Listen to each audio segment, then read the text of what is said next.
he would not back off, and that was one of the considerations when he committed to the Air Force Academy. He was like a lot of other first-year cadets are wondering, what am I doing here?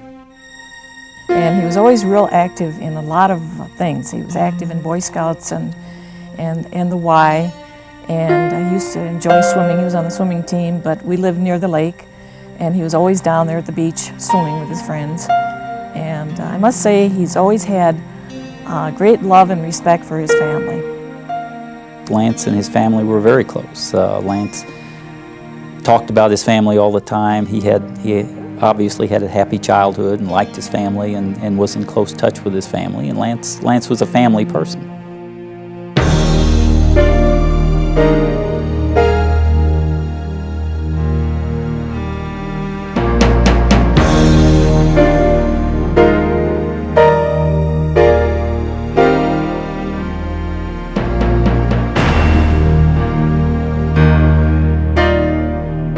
I am an American fighting in the forces which guard my country and our way of life. I am prepared to give my life in their defense.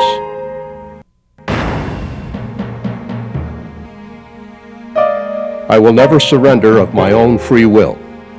If in command, I will never surrender the members of my command while they still have the means to resist.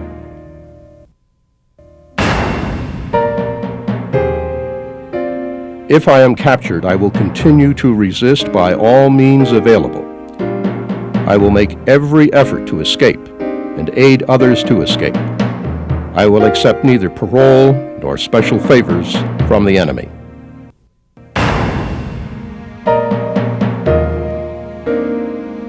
If I become a prisoner of war, I will keep faith with my fellow prisoners. I will give no information or take part in any action which might be harmful to my comrades. If I am senior, I will take command. If not, I will obey the lawful orders of those appointed over me and will back them up in every way.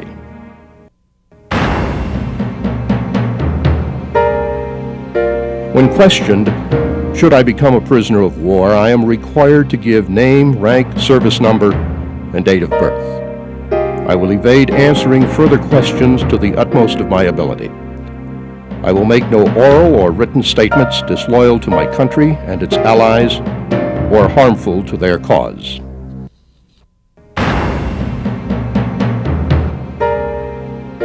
I will never forget that I am an American, fighting for freedom, responsible for my actions, and dedicated to the principles which made my country free. I will trust in my God and in the United States of America. I think we need to have a code of conduct. Everybody needs to have ethical standards and moral standards that they live to. And by expressing them in a code of conduct, you give people something to hold on to. And that helps when you're in a time of difficulty and stress. If you can have things you believe in and something that you're working towards, it makes it much easier to deal with it. Obviously, his behavior as a prisoner and throughout that ordeal reflect the highest ideals and dedication to the code of conduct and should be studied by all of us as certainly something that we ought to understand, model, and if ever confronted with that situation, follow with the same dedication and vigor that Lance did. Until his death, Lance P. Sijan loved life and everything it encompassed. As a child in Milwaukee, Wisconsin, Lance played hard, involved himself completely in everything he did, and tried his best to live life to its fullest. After high school, Lance entered the Naval Academy Preparatory School in Bainbridge, Maryland, a year-long program to help students who may have academic or physical problems improve their chances of getting an appointment to the Naval Academy or the Air Force Academy. Lance wanted to go to the Air Force Academy, and he saw the preparatory school as a strategic move to better his chances. When he arrived at the Naval Prep School, he was asked if he would mind having a black roommate. Lance's parents taught him to respect people for who they are as individuals. Thus, Fletcher H. Flash Wiley became his roommate and friend. In 1960, when we were all picked to go and they sent us down to Lackland Air Force Base in Texas, America was a very different country than it is now. I was the only black cadet in the prep school with the Air Force contingent. And when we went to boot camp, they asked around to the guys who came from all over the country who would have a problem living with me as a roommate, because I was the only black person there. I know there were others that spoke up favorably, but Lance Sijan was the guy that was picked to be my roommate.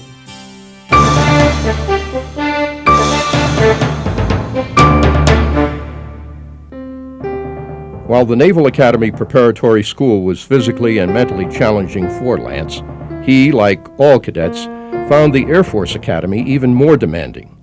During cadet basic training, Bart Holliday, a fellow cadet assigned to Lance's squadron years later, remembered when he first met Lance Sijan.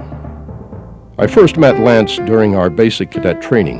Because I was a half an inch shorter, I always had to march and run behind him.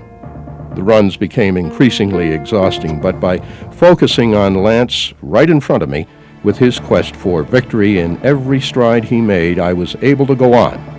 Without him as an example, I would have surely quit.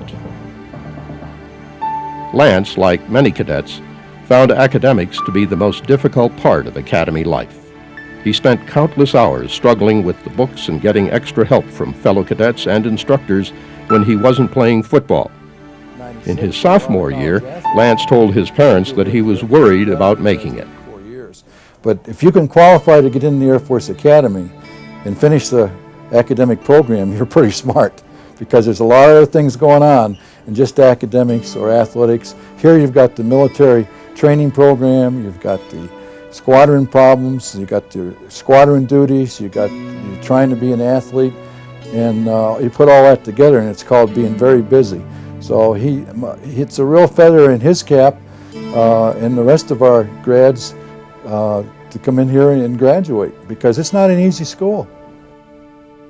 He continued to struggle with academics throughout his junior year.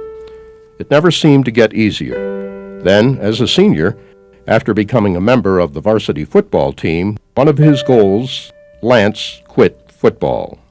He made a tearful, really absolutely a tearful decision that he was going to give up football. And it was a part of his life, and it opened the door for him to become a cadet. And I think emotionally it was a tough decision for him, but he had his ducks in a row. He knew what he really wanted to do. Lance made the tough decision, the right decision. And after 4 demanding years, Lance and his classmates graduated in June 1965.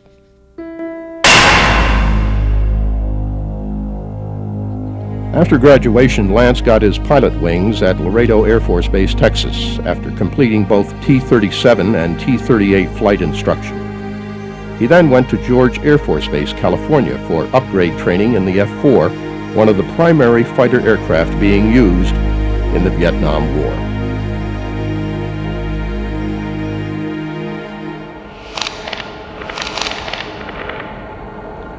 On the night of November 9th, 1967, with only 48 missions left to fly before going home, Lance stood before his barracks dresser at Da Nang Air Base, Vietnam, staring quietly at the pictures of his family. As part of his pre-mission ritual, he would mentally spend time with his family at their red brick Tudor house overlooking Lake Michigan. This normally had a calming effect on Lance as he remembered all the good times. But tonight was different.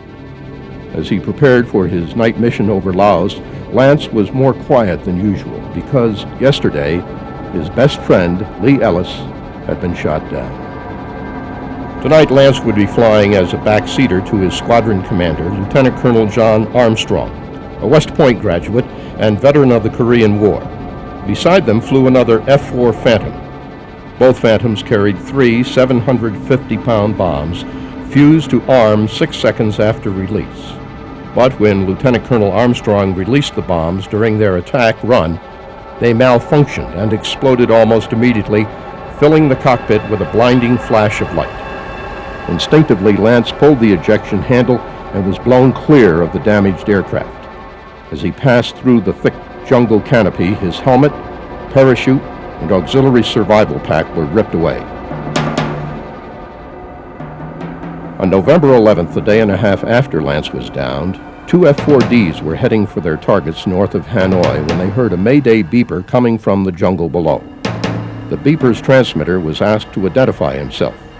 AWOL 1 Bravo, Lance answered in a calm voice. I'm kind of hurt bad. Compound fracture. My head's hurt pretty bad too. I was unconscious all day yesterday. As the formal rescue began, Lance was asked for further identification and responded. Sijan, Lance Peter, 1st Lieutenant, United States Air Force. He was also asked a prearranged question, the answer to which Lance had written on his authenticator card. Who is the greatest football team in the world? Lying on the jungle floor, bone protruding through his left leg, the three smaller fingers of his right hand dislocated, and the wound behind his left ear throbbing with pain, Lance answered, the Green Bay Packers. With his identity confirmed as a downed American pilot and a fix on his location, the rescue mission went into full swing. The Americans were determined to get Lance out. However, the North Vietnamese Army was just as determined to capture Lance and make his rescue attempt a very costly one. By the end of the day, the North Vietnamese had severely damaged several aircraft, wounded several airmen, and had prevented Lance's rescue. But as the sun set, Lance saw the chopper rotor blast on the trees above his position. He immediately radioed for them to drop the penetrator, a recovery device that could lift Lance to safety. The chopper pilot said he was sending down a pararescue jumper, a rescue specialist. Negative. There are bad guys down here. Drop the penetrator. I'll crawl to you. Lance pulled himself across jagged stones as he hacked away at thorny vines with his knife. The penetrator and rescue laid on the ground only 20 feet away. But because of his injuries, Lance's progress was slow, too slow. The North Vietnamese Army continued their assault, and the chopper, taking tremendous ground fire, had to pull away, taking Lance's chances for freedom with him. At dawn, 23 aircraft were ready to continue the rescue attempt, which had failed a day earlier when 108 aircraft and 4 ground radar sites had taken part. Time and again, they waited for Lance to respond to their radio calls. Each time the reply was silence. The night before, Lance had fallen into a sinkhole and had either damaged his radio or forgotten to turn off the emergency beep and drained the battery. 2 hours into the second day's rescue mission with no response from Lance and taking heavy ground fire from the North Vietnamese, the mission commander canceled the rescue mission. As Lance pulled himself out of the sinkhole, he heard the distinctive roar of the F-4s in the distance. Weak and in tremendous pain, Lance passed out. Just before dark, he regained consciousness and began formulating his own escape plan. Using his compass, he would head east away from the North Vietnamese and toward freedom. Lance was determined to survive. He would never surrender, not to the North Vietnamese, not to the terrain. He firmly believed in the motto, when the going gets tough, the tough get going. And that is what he did for the next 6 weeks, advancing maybe 100 yards a day. He dragged his broken and starving body over almost 3 miles of dense, insect-infested jungle. Always in his mind was a belief that escape was a duty he owed to his uniform, to himself, and to the family he desperately wanted to see again. But fate once again stepped in. On Christmas morning, the North Vietnamese Army found Lance passed out beside a troop road. After evading the enemy for 46 days, Lance became a prisoner of war.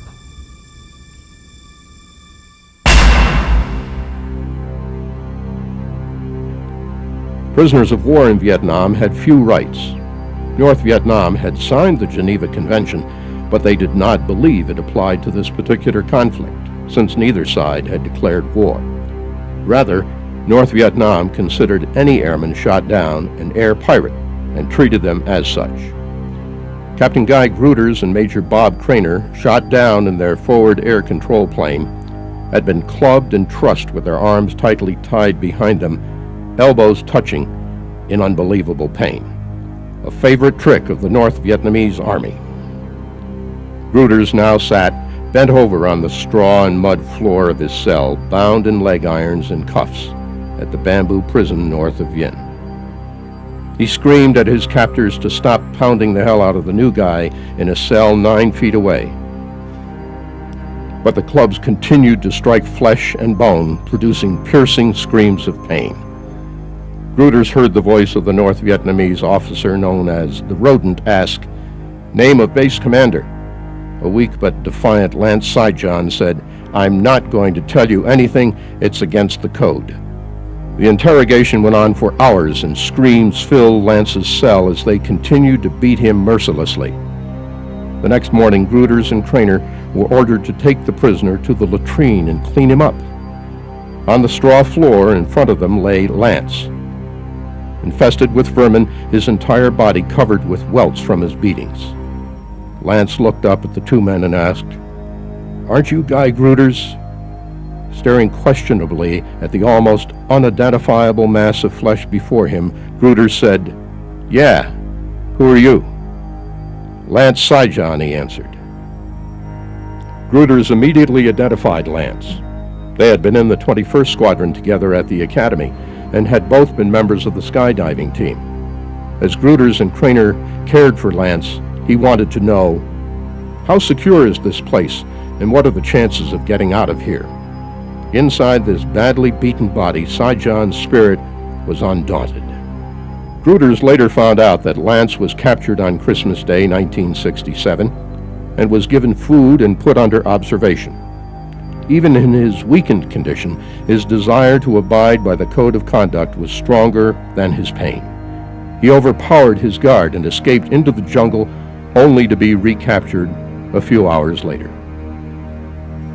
The Rodent continued to torture Lance, but only got name, rank, and serial number. Lance made every effort to escape. A guard caught him digging in his cell with a tin cup and beat his injured hand and broken leg with a bamboo cane. But Lance believed in every fiber of his body that he must continue to resist by all means available and make every effort to escape. Undaunted by his captors, Lance clawed at the floor, trying to dig his way out with his hands for 3 days, until he was caught and again brutally clubbed. As the monsoon rains began, Lance's condition worsened with the onset of disease.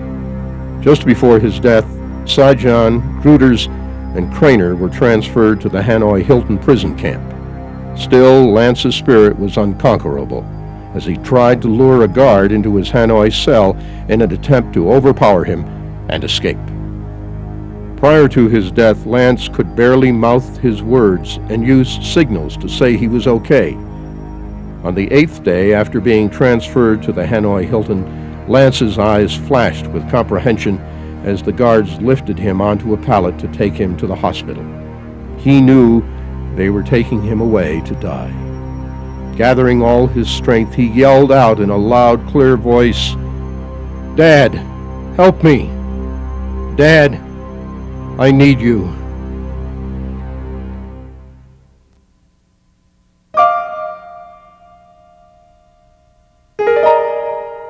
In memory of Lance's struggle and dedication to duty, on May 31, 1976, one of 2 dormitories at the Air Force Academy was named Sijan Hall. Years later, at a reunion for the class of '65, Lance's classmates and friends remembered him. I just am happy to remember him as a dedicated, committed kind of fellow who had his own strong sense of right and wrong. He was exceptional in his personal bearing, I always thought. Lance just had something about him, and the best way I can describe it is a dignity or an inner strength that came through. Several decades later, after his heroic actions and his death in Vietnam, Lance's life still impacts cadets undergoing training at the Air Force Academy. An impact and inspiration Lance has been in the lives of many young men, military and otherwise. If this man could do this, I can do this. Well, when I get into certain situations as a cadet, sometimes I wonder, you know, this is really hard, but compared to what Lance Sijan went through after he evaded capture and when he was captured and was interred as a prisoner of war, I think this is cake compared to that, and I use him kind of as an example of how to act. Lance P. Sijan made the ultimate sacrifice for his country. He gave his life. He believed in the code of conduct, love of country, family, friends, and though they were written down many years later, he also believed in and personified the core values of the Air Force. The triad of core values consist of integrity first, service before self, and excellence in all we do.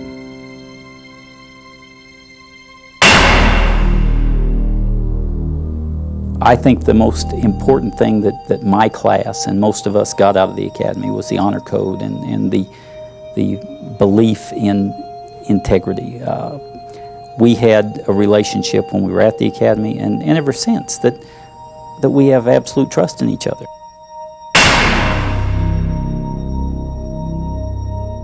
Service before self.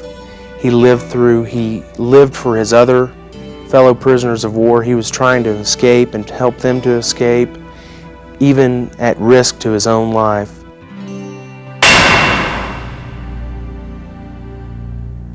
He worked hard militarily and was successful. He worked very hard academically. I mean, I think you would find people that would say that Lance struggled academically here, and he did, but he worked very hard at it and he was successful at it because he knew that was important to his goal of getting a commission, graduating from the academy, and becoming a pilot. So I think certainly he models our core values. From 1966 to 1973, 12 airmen won the Medal of Honor in Vietnam, many posthumously. On March 4, 1976, 8 years after Lance Sijan died in a North Vietnamese prisoner of war camp, President Gerald Ford presented his parents with this nation's highest award, the Medal of Honor.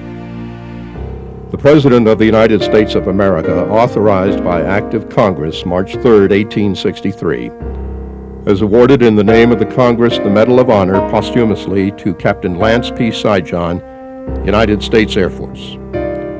While on a flight over North Vietnam on 9 November 1967, Captain Sijan ejected from his disabled aircraft and successfully evaded capture for more than 6 weeks.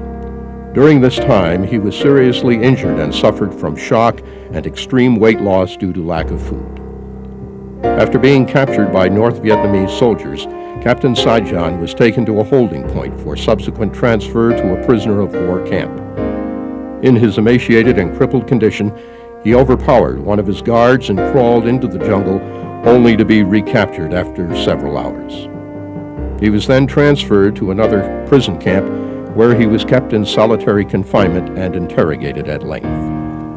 During interrogation, he was severely tortured. However, he did not divulge any information to his captors. Captain Sijan lapsed into delirium and was placed in the care of another prisoner. During his intermittent periods of consciousness until his death, he never complained of his physical condition and on several occasions spoke of future escape attempts. Captain Sijan's extraordinary heroism and intrepidity above and beyond the call of duty at the cost of his life are in keeping with the highest traditions of the United States Air Force and reflect great credit upon himself and the armed forces of the United States. I know Lance, as a warrior, would want to die with a sword in his hand, and that's what he did.